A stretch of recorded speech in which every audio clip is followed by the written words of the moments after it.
A Select Party. By Nathaniel Hawthorne.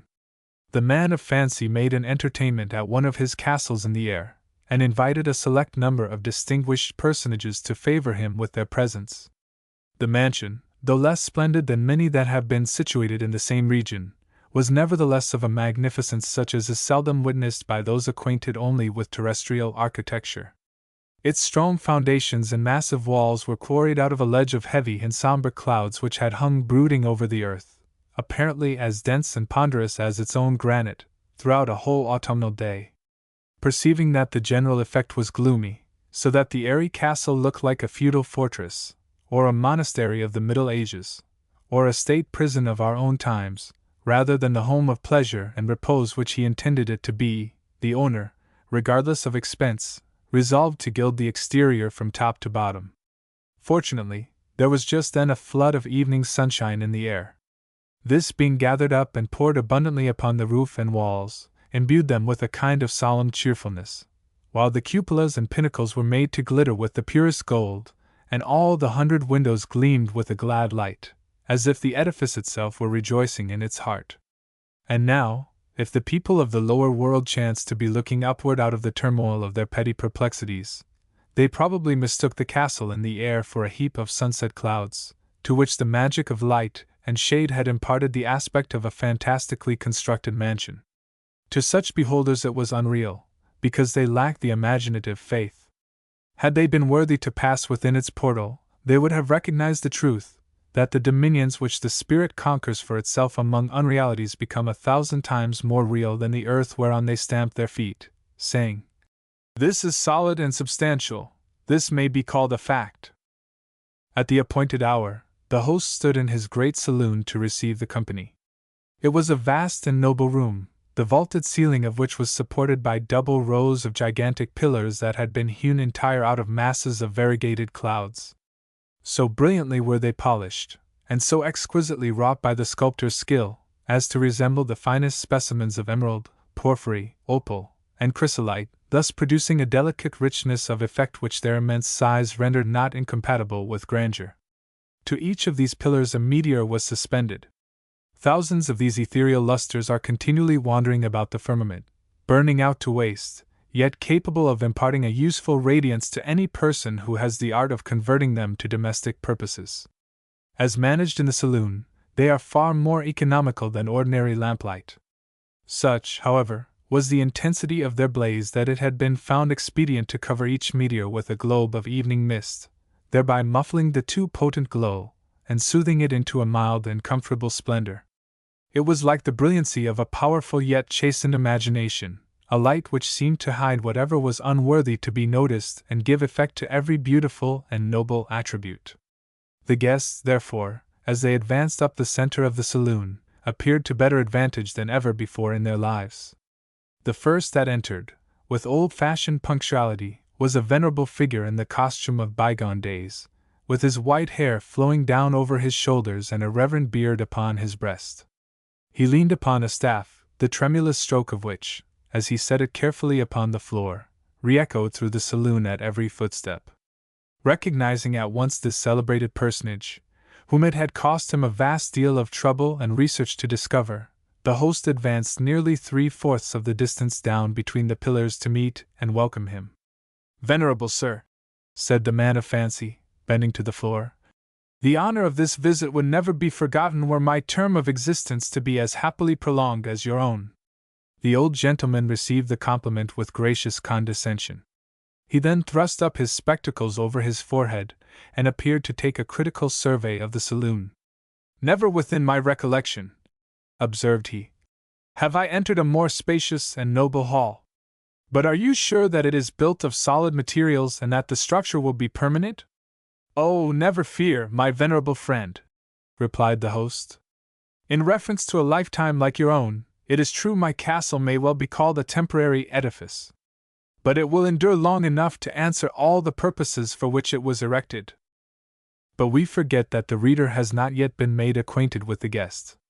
It was no other than that universally accredited character so constantly referred to in all seasons of intense cold or heat, he that remembers the hot Sunday and the cold Friday, the witness of a past age whose negative reminiscences find their way into every newspaper, yet whose antiquated and dusky abode is so overshadowed by accumulated years and crowded back by modern edifices that none but the man of fancy could have discovered it.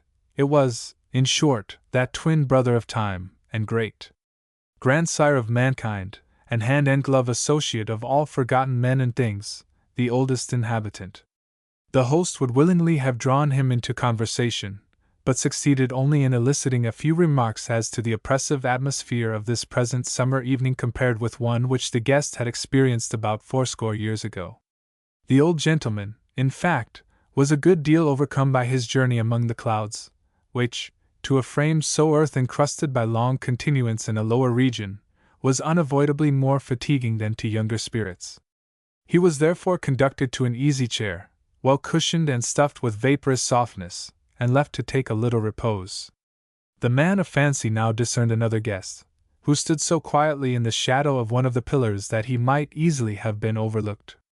"My dear sir," exclaimed the host, grasping him warmly by the hand, "allow me to greet you as the hero of the evening. Pray do not take it as an empty compliment, for if there were not another guest in my castle, it would be entirely pervaded with your presence." "I thank you," answered the unpretending stranger. "But though you happen to overlook me, I have not just arrived. I came very early, and with your permission, shall remain after the rest of the company have retired." And who does the reader imagine was this unobtrusive guest? It was the famous performer of acknowledged impossibilities, a character of superhuman capacity and virtue, and if his enemies are to be credited, of no less remarkable weaknesses and defects. With the generosity with which he alone sets us an example, we will glance merely at his nobler attributes. He it is, then, who prefers the interests of others to his own and a humble station to an exalted one.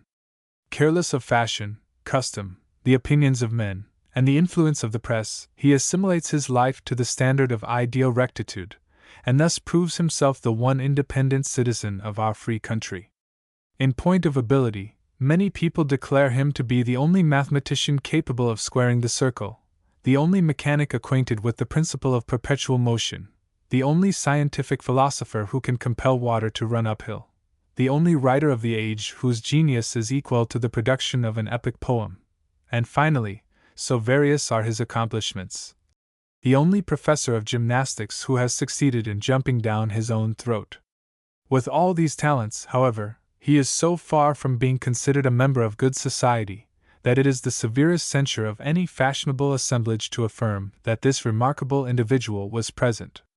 Public orators, lecturers, and theatrical performers particularly eschew his company.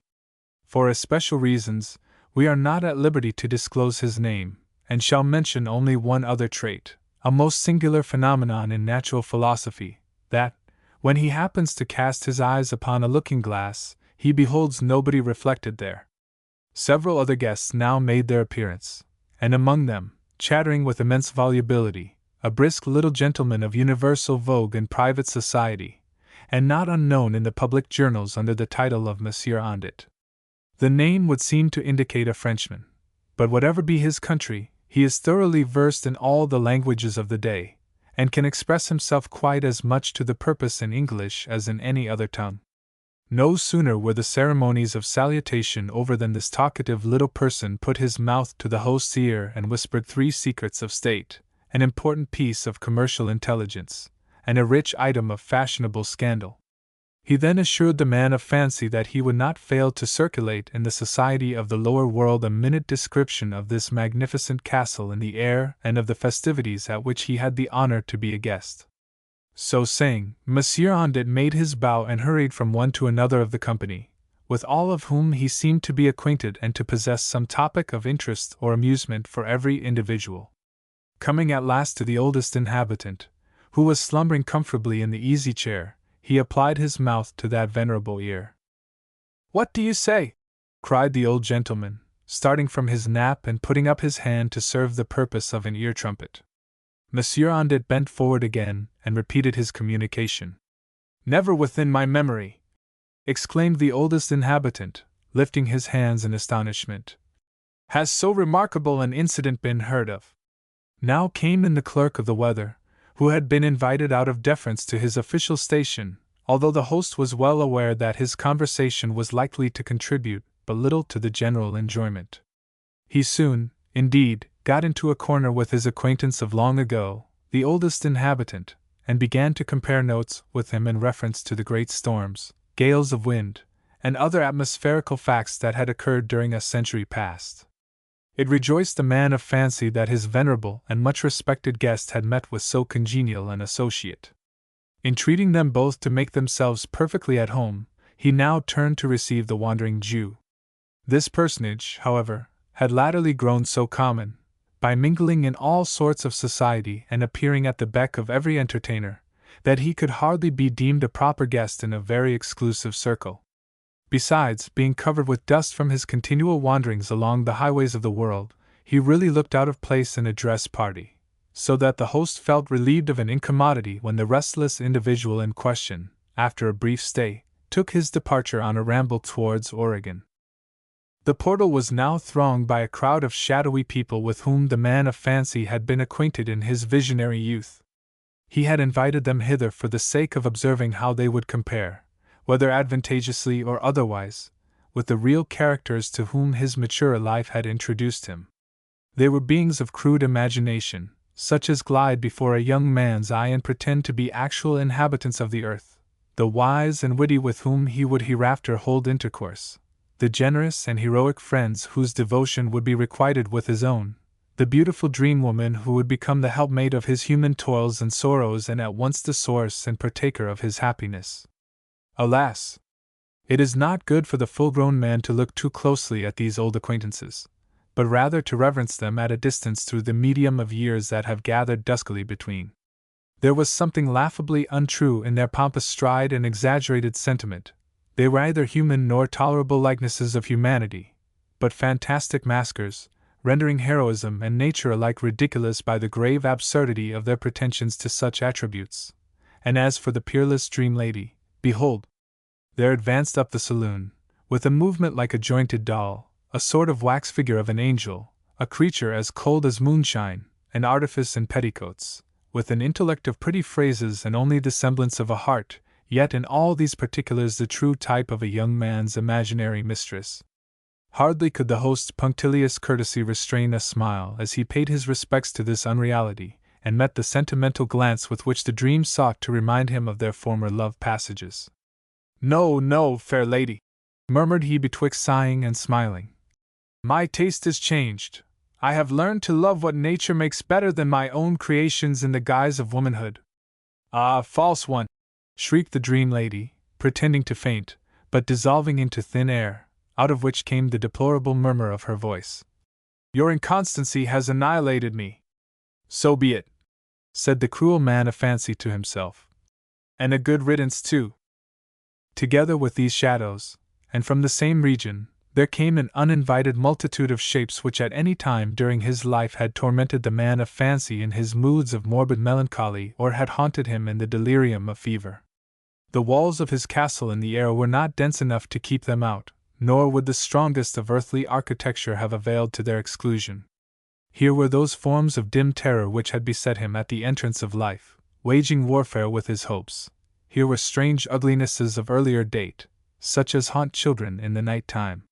He was particularly startled by the vision of a deformed old black woman whom he imagined as lurking in the garret of his native home, and who, when he was an infant, had once come to his bedside and grinned at him in the crisis of a scarlet fever. This same black shadow, with others almost as hideous, now glided among the pillars of the magnificent saloon, grinning recognition, until the man shuddered anew at the forgotten terrors of his childhood. It amused him, however, to observe the black woman, with the mischievous caprice peculiar to such beings, steal up to the chair of the oldest inhabitant, and peep into his half-dreamy mind. "Never within my memory," muttered that venerable personage, aghast, "did I see such a face." Almost immediately after the unrealities just described, arrived a number of guests whom incredulous readers may be inclined to rank equally among creatures of imagination. The most noteworthy were an incorruptible patriot, a scholar without pedantry, a priest without worldly ambition, and a beautiful woman without pride or coquetry, a married pair whose life had never been disturbed by incongruity of feeling, a reformer untrammeled by his theory, and a poet who felt no jealousy towards other votaries of the lyre. In truth, however, the host was not one of the cynics who consider these patterns of excellence, without the fatal flaw, such rarities in the world, and he had invited them to his select party chiefly out of humble deference to the judgment of society, which pronounces them almost impossible to be met with. In my younger days, observed the oldest inhabitant, such characters might be seen at the corner of every street. Be that as it might, these specimens of perfection proved to be not half so entertaining companions as people with the ordinary allowance of faults. But now appeared a stranger, whom the host had no sooner recognized than, with an abundance of courtesy unlavished on any other, he hastened down the whole length of the saloon in order to pay him emphatic honor. Yet he was a young man in poor attire, with no insignia of rank or acknowledged eminence, nor anything to distinguish him among the crowd except a high, white forehead, beneath which a pair of deep-set eyes were glowing with warm light. It was such a light as never illuminates the earth save when a great heart burns as the household fire of a grand intellect. And who was he?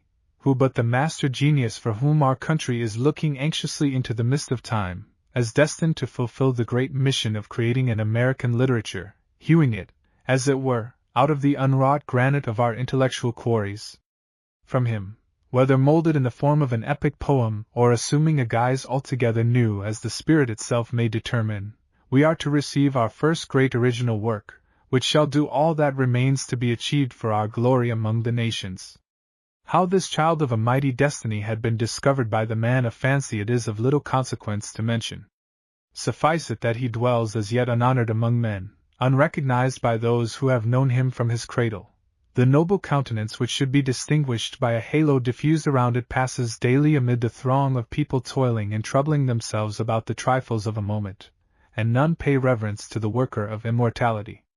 Nor does it matter much to him, in his triumph over all the ages, though a generation or two of his own time shall do themselves the wrong to disregard him. By this time Monsieur Ondet had caught up the stranger's name and destiny, and was busily whispering the intelligence among the other guests. "Pshaw!" said one.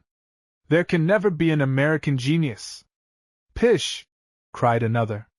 "We have already as good poets as any in the world. For my part, I desire to see no better." And the oldest inhabitant, when it was proposed to introduce him to the master genius, begged to be excused, observing that a man who had been honored with the acquaintance of Dwight, and Freneau, and Joel Barlow, might be allowed a little austerity of taste. The saloon was now fast filling up by the arrival of other remarkable characters, among whom were noticed Davy Jones, the distinguished nautical personage, and a rude, carelessly dressed, harum-scarum sort of elderly fellow, known by the nickname of Old Harry. The latter, however, after being shown to a dressing-room, reappeared with his grey hair nicely combed, his clothes brushed, a clean dickey on his neck, and altogether so changed in aspect as to merit the more respectful appellation of Venerable Henry. Joel Doe and Richard Roe came arm in arm, accompanied by a man of straw, a fictitious indorser, and several persons who had no existence except as voters in closely contested elections. The celebrated Seatsfield, who now entered, was at first supposed to belong to the same brotherhood, until he made it apparent that he was a real man of flesh and blood and had his earthly domicile in Germany. Among the latest comers, as might reasonably be expected, arrived a guest from the far future. "Do you know him? Do you know him?" whispered Monsieur Ondet, who seemed to be acquainted with everybody. "He is the representative of posterity, the man of an age to come." "And how came he here?" asked a figure who was evidently the prototype of the fashion plate in a magazine, and might be taken to represent the vanities of the passing moment. "The fellow infringes upon our rights by coming before his time." "But you forget where we are," answered the man of fancy, who overheard the remark. "The lower earth, it is true, will be forbidden ground to him for many long years hence, but a castle in the air is a sort of no-man's land, where posterity may make acquaintance with us on equal terms." No sooner was his identity known than a throng of guests gathered about posterity, all expressing the most generous interest in his welfare, and many boasting of the sacrifices which they had made, or were willing to make, in his behalf. Some, with as much secrecy as possible, desired his judgment upon certain copies of verses or great manuscript rolls of prose. Others accosted him with the familiarity of old friends, taking it for granted that he was perfectly cognizant of their names and characters. At length, finding himself thus beset, posterity was put quite beside his patience. "Gentlemen, my good friends," cried he, breaking loose from a misty poet who strove to hold him by the button, "I pray you to attend to your own business, and leave me to take care of mine. I expect to owe you nothing, unless it be certain national debts, and other encumbrances and impediments, physical and moral, which I shall find it troublesome enough to remove from my path. As to your verses, pray read them to your contemporaries. Your names are as strange to me as your faces, and even were it otherwise, let me whisper you a secret: the cold, icy memory which one generation may retain of another is but a poor recompense to barter life for. Yet, if your heart is set on being known to me, the surest, the only method is, to live truly and wisely for your own age, whereby, if the native force be in you, you may likewise live for posterity." "It is nonsense," murmured the oldest inhabitant, who, as a man of the past, felt jealous that all notice should be withdrawn from himself to be lavished on the future. "Sheer nonsense, to waste so much thought on what only is to be." To divert the minds of his guests, who were considerably abashed by this little incident, the man of fancy led them through several apartments of the castle, receiving their compliments upon the taste and varied magnificence that were displayed in each. One of these rooms was filled with moonlight, which did not enter through the window, but was the aggregate of all the moonshine that is scattered around the earth on a summer night, while no eyes are awake to enjoy its beauty. Airy spirits had gathered it up, wherever they found it gleaming on the broad bosom of a lake, or silvering the meanders of a stream, or glimmering among the wind-stirred boughs of a wood, and had garnered it in this one spacious hall. Along the walls, illuminated by the mild intensity of the moonshine, stood a multitude of ideal statues, the original conceptions of the great works of ancient or modern art, which the sculptors did but imperfectly succeed in putting into marble, for it is not to be supposed that the pure idea of an immortal creation ceases to exist. It is only necessary to know where they are deposited in order to obtain possession of them. In the alcoves of another vast apartment was arranged a splendid library, the volumes of which were inestimable, because they consisted, not of actual performances, but of the works which the authors only planned, without ever finding the happy season to achieve them. To take familiar instances, here were the untold tales of Chaucer's Canterbury Pilgrims, the unwritten cantos of the Faerie Queen, the conclusion of Coleridge's Chrysabel, and the whole of Dryden's projected epic on the subject of King Arthur. The shelves were crowded, for it would not be too much to affirm that every author has imagined and shaped out in his thought more and far better works than those which actually proceeded from his pen. And here, likewise, were the unrealized conceptions of youthful poets who died of the very strength of their own genius before the world had caught one inspired murmur from their lips.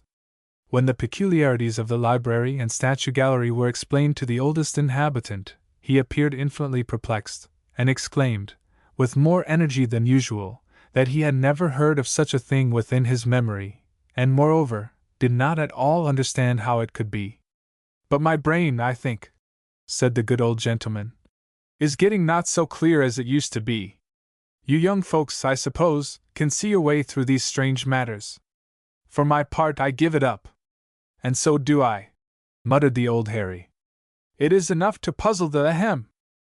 Making as little reply as possible to these observations, the man of fancy preceded the company to another noble saloon, the pillars of which were solid golden sunbeams taken out of the sky in the first hour in the morning.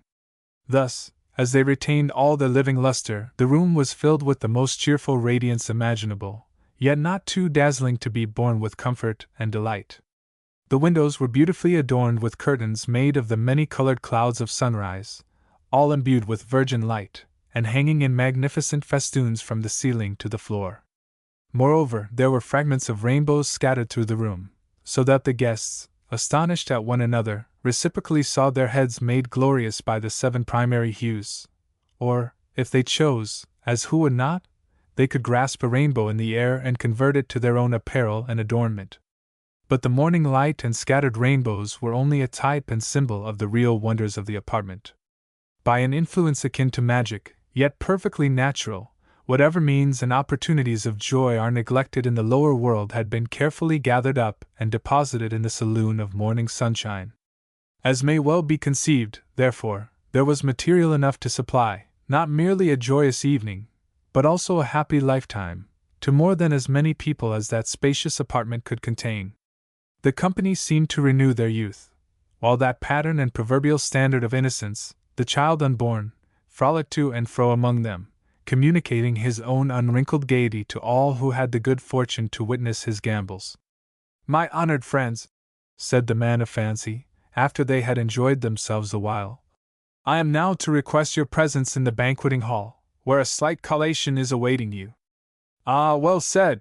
ejaculated a cadaverous figure, who had been invited for no other reason than that he was pretty constantly in the habit of dining with Duke Humphrey. "I was beginning to wonder whether a castle in the air were provided with a kitchen." It was curious, in truth, to see how instantaneously the guests were diverted from the high moral enjoyments which they had been tasting with so much apparent zest by a suggestion of the more solid as well as liquid delights of the festive board. They thronged eagerly in the rear of the host, who now ushered them into a lofty and extensive hall, from end to end of which was arranged a table, glittering all over with innumerable dishes and drinking vessels of gold. It is an uncertain point whether these rich articles of plate were made for the occasion out of molten sunbeams, or recovered from the wrecks of Spanish galleons that had lain for ages at the bottom of the sea. The upper end of the table was overshadowed by a canopy, beneath which was placed a chair of elaborate magnificence, which the host himself declined to occupy, and besought his guests to assign it to the worthiest among them. As a suitable homage to his incalculable antiquity and eminent distinction, the post of honor was at first tendered to the oldest inhabitant. He, however, eschewed it, and requested the favor of a bowl of gruel at a side table, where he could refresh himself with a quiet nap. There was some little hesitation as to the next candidate, until posterity took the master genius of our country by the hand and led him to the chair of state beneath the princely canopy.